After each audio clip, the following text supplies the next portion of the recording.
Welcome to Blizzard Fire. We hope this video helps fire up your solution. You begin by creating a Notion integration and copying the internal integration token so Zapier can write into your workspace.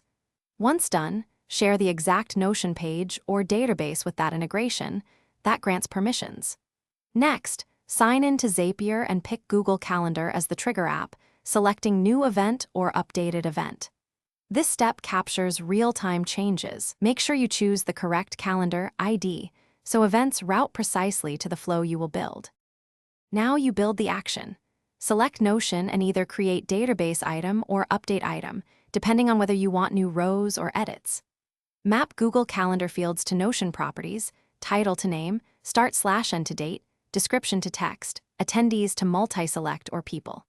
Once mapped, add filters to ignore private events or duplicates, and use Zapier's formatter to fix time zones or recurring rules so your dates show correctly in Notion. Test a sample event to confirm the mapping behaves as expected. Finish by turning the Zap on, then create several live events in Google Calendar to validate. You should see new or updated rows appear in Notion within the Zapier Task Run window. If not, inspect Zapier's task history for errors and confirm the Notion integration is still shared to the correct page.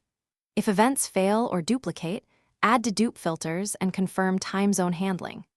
One key troubleshooting tip: if tasks show rate limit or permission errors, reauthorize both apps and stagger triggers, or bump your plan to avoid API limits. Thanks for watching. If you found this helpful, don't forget to like and subscribe.